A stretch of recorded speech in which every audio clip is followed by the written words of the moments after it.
Hi అండి అందరికీ. Welcome to my channel. ఇవాళ ఇంట్లోనే ఈజీగా చేసుకోగలిగే సమోసా షీట్స్ అయితే చూపిస్తానండి. ఇవి చేసి పెట్టుకుంటే చాలండి.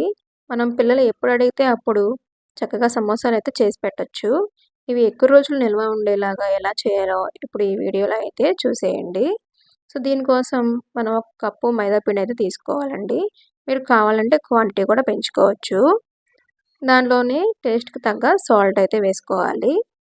అలాగే 1 టేబుల్ స్పూన్ ఆఫ్ ఆయిల్ వేసుకొని ఫస్ట్ ఈ 3 కలిసేలాగా కలుపుకోవాలండి. ఈ 3 కలుపుకున్న తర్వాత కొంచెం కొంచెం వాటర్ యాడ్ చేస్తూ చపాతీ ముద్దలాగా అయితే కలుపుకోవాలి. చపాతీ ముద్ద కన్నా కూడా ఇంకొంచెం సాఫ్ట్‌గా అయితే కలుపుకోవాలండి. అప్పుడే మనకి సమోసా అనేది చాలా క్రిస్పీగా వస్తుంది. సో, ఇక్కడ చేసే దగ్గరే ఉండిద్దండి. సో, జాగ్రత్తగా మనం పిండైతే కలుపుకోవాలి. సో, ఇలా కలుపుకున్న తర్వాత ఒక 2 చపాతీ ముద్దలైతే తీసుకొని మిగతా పిండి పక్కన పెట్టేసి మూత పెట్టేయాలండి. లేకపోతే ఆరిపోతది పిండి. నెక్స్ట్ ఒక చపాతీ ముద్దను తీసుకొని ఇలా పొడి పిండి జల్లుతూ చపాతీలాగా చేసుకోవాలి.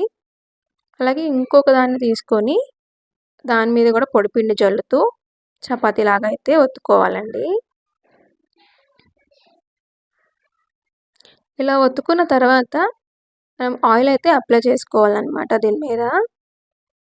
ఆయిల్ అయితే కంపల్సరీ అప్లై చేయాలండి. అప్పుడే మనకి 2 అతుక్కోకుండా చక్కగా వస్తుందన్నమాట షీట్ అనేది. తర్వాత పొడిపిండి అయితే జల్లుకోవాలి. మైదా పిండి ఉంటుంది కదా! సో, అదైతే జల్లుకొని దాని మీద ఫస్ట్ చేసుకున్న చపాతీని దాని మీద ప్లేస్ చేసుకోవాలి.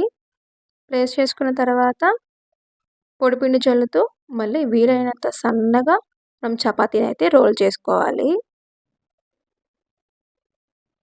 ఈ సైజ్ అనేది లార్జ్‌గానే ఉండాలండి. అంటే చాలా పెద్ద సైజులో చేసుకోవాలి చపాతీ అనేది. ఎందుకంటే మనం స్క్వేర్ టైప్‌లో కట్ చేసుకోవాలి కాబట్టి చాలా పెద్దగా అనేది చపాతీని చేసుకోవాలి. చేసుకున్న తర్వాత పెనం మీద వేసి కాల్చుకోవాలనమాట. సో, మీడియం టు హై ఫ్లేమ్‌లో పెట్టి మాత్రమే కాల్చాలండి. సిమ్‌లో పెట్టి కాల్చకూడదు. సిమ్‌లో పెడితే ఇది అప్పడంలాగా అయిపోతాయన్నమాట. మీడియం టు హై ఫ్లేమ్‌లో పెట్టి 2 వైపులా ఒక 30 సెకన్లు కాల్చుకుంటే సరిపోతుంది. ఎక్కువ మనకు కాలాల్సిన అవసరం లేదు. లైట్‌గా బబుల్స్ వస్తే సరిపోతది. దీన్ని స్పీడ్‌గా అటు ఇటు తిప్పుతూ మాత్రమే కాల్చుకోవాలండి. ఒకే వైపు అలా ఉంచేస్తే మనకి తొందరగా రంగొచ్చేసేస్తదనమాట. తర్వాత ఇలా టిష్యూ పేపర్ వేసుకున్న ప్లేట్‌లోకైతే తీసుకోవాలండి. లేకపోతే మనం ఏదైనా క్లాత్ వేసుకొని కూడా దాని మీదకి దీన్ని తీసుకోవాలనమాట. లేకపోతే చెమ్మొచ్చేసి మనకి మెత్తగా అయిపోతది చపాతీ అనేది. సో, చూసారు కదా! రెండో దాన్ని ఇలా నేను స్క్వేర్ టైప్‌లో కట్ చేసుకొని ఇలా కాల్చుకున్నాననమాట.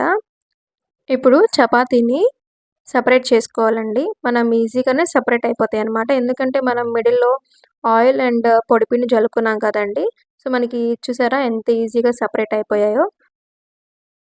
నేను స్క్వేర్ టైప్‌ది కూడా చేసుకొని పెట్టుకున్నాను కదండీ! సో, అది కూడా చూసారా ఎంత ఈజీగా సెపరేట్ అయిపోతుందో.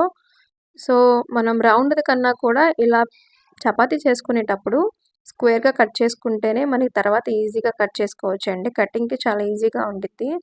సో, రౌండ్‌గా చేసుకుంటే ఏంటంటే ఇలా మనం కట్ చేసుకోవాలనమాట తర్వాత స్క్వేర్‌లాగా.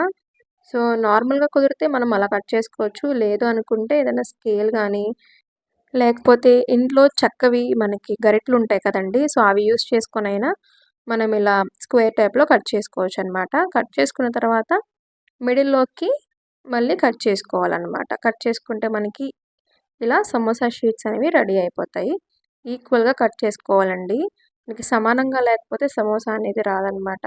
సో, అన్నీ గూడా ఈక్వల్‌గా కట్ చేసి పెట్టుకుంటే మనకి సమోసా షీట్స్ అనేవి రెడీ అయిపోతాయి.